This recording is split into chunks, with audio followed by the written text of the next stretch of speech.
Dave is a professional rider. I've been waiting for you for so long. I've been waiting for so long for you to tell me what's wrong. Can you imagine? No, you don't. You and me are done. You were crazy, I didn't know it, but you were different, and I knew it. I loved it, I embraced it. Oh my God, I was crazy. I was afraid. Give you my everything. You felt something new.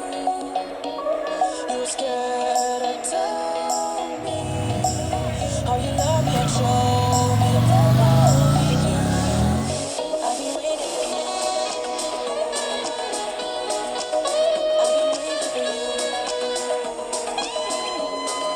for so long. I've been waiting for you for so long. You were asking for me, but you were playing alone, watching TV. No, no, just tell me what you fucking like. Big dreams, big projects. This bike is now at least around 9,000 miles. That is baby steps for a bike, but there are certain things that we need to change here. Number one is the tire, because I need my traction for rain and the upcoming snow. I'm not going to ride in the snow, but after it snows, the floor is literally slippery. So if I don't have good tractions, and also because my my tire is square because I do a lot of straight riding, and my thread is finished. So any puncture that happens is going to explode. For me to prevent that, I need to change it. This is the one we're gonna change it with. This is an MMG, Chinese brand, same size, 130 by 90 by 15. This would be the replacement for a Yamaha XVS250. As I tell you, it's Chinese, so it cost me $68 on eBay. Ordered from eBay, but you can buy it from Amazon, same price. The sprocket of the chain is sharp. You see here? Because this is sharp. And also, my chain adjustment is on the last line. Can't adjust anymore. So we got the rear tire, the sprocket, the chain, and also the brake. So this is my tire. This is my front sprocket. This is my rear sprocket, directly from China. This is my chain. And this is my brake from US Lifan. Alright, so we're dealing with Chinese Lifan and US Lifan.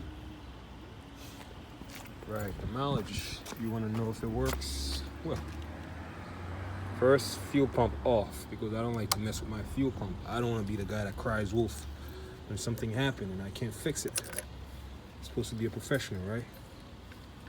So, watch closely the dash. Oh.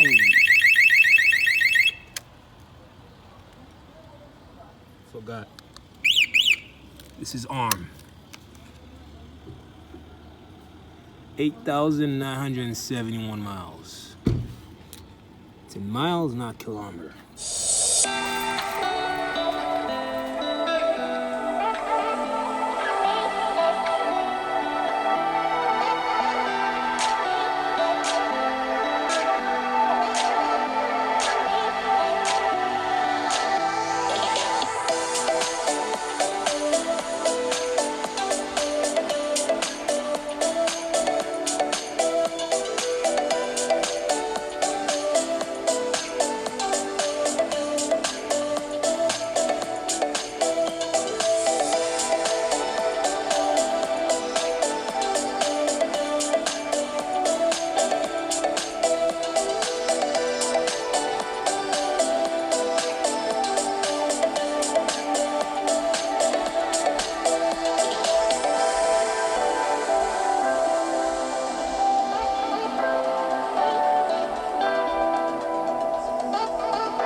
as the new. The difference is, well, I can't show you the difference because I threw out the old one, but the edge is not sharp. It's a difference when it's finished.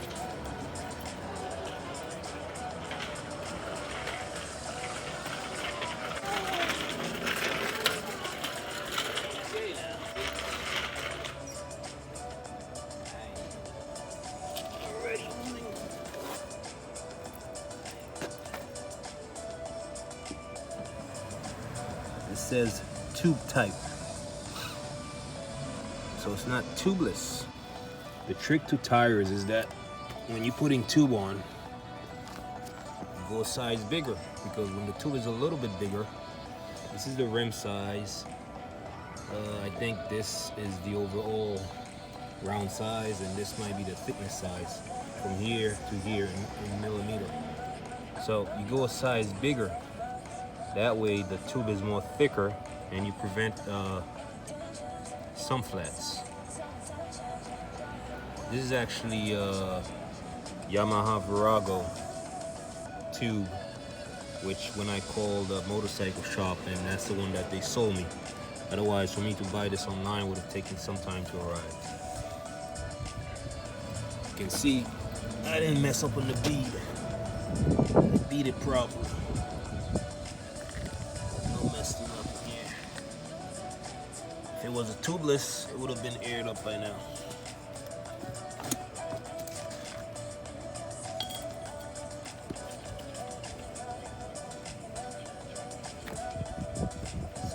Tubeless, it's a tube type.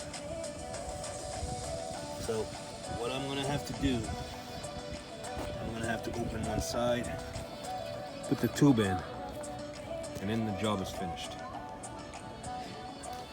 Alright, because this is a tube type tire, the bead is not that hard. If you want to break it, since it doesn't have air on it, you just put your knee on, you really easily break it.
The instruction to install this is simple. Be sure two sides is correctly matched. I already tell you the trick about the two sides. Tire is a little bit smaller, tube is a little bit larger, you prevent some flats. While placing the tire on a tube on the rim must be inspected to be sure there is no defects. This is a brand new rim. Mount carefully, fasten the nuts with a wrench. Do not use sharp object. Got no sharp objects here. When placing the tire on the tube and the rim, great care must be taken to ensure a valve stem is properly seated. Once the tire and the tube have been placed on the rim, inflate the tube 10 psi. So we have to place the tube, then put 10 psi. Oh, and here's the do not overinflate in case it can cause the valve stem to separate from the tube, resulting in possible injury. But then you need to know how much your tire PSI recommend. This one is actually 40 PSI. The one that I removed from the bike was 33 PSI.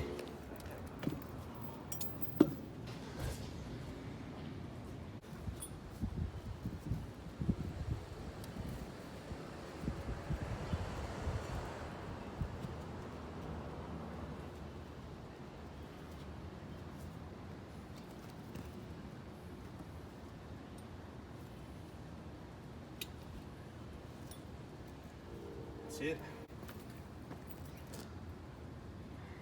It's 10, right?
This takes sometimes, but you're gonna have to rotate the tire until you stretch it, because that bead is very hard. So it may take several minutes. If you can't do it, I would suggest you to visit your local mechanic shop. But yeah, like you see on the vid, until you get right about this mark, and then you put it in the middle, and you apply it.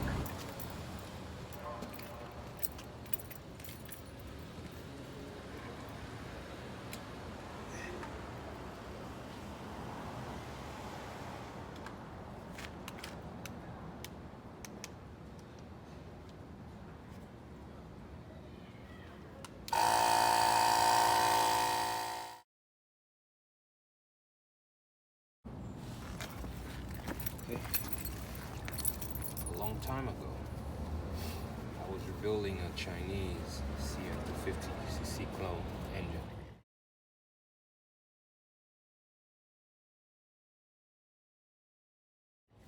So I bought these retainer clips. See these? Because of that specific job, I had to buy this set of tool.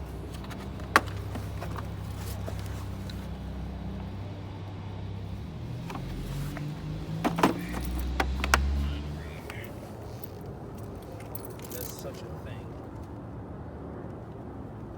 Extremely rare. There is no way you can find parts if you don't look for older models or different types. If you're not creative, get a problem. Yes, sir, Bob. I think I just cleaned this shit.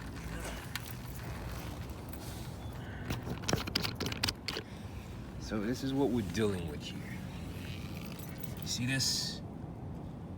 It's a brand new sprocket, but the retainer clip is half.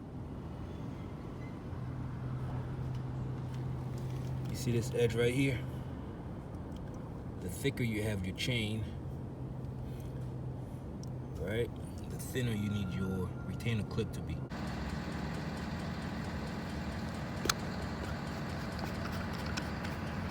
Bear in mind that the bike was ridden when the wheel was put on, right? So the mileage is different.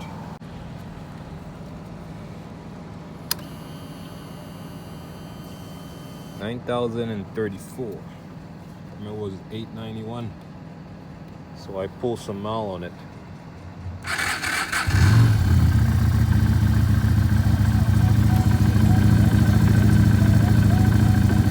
That's in real time, 7:02 a.m.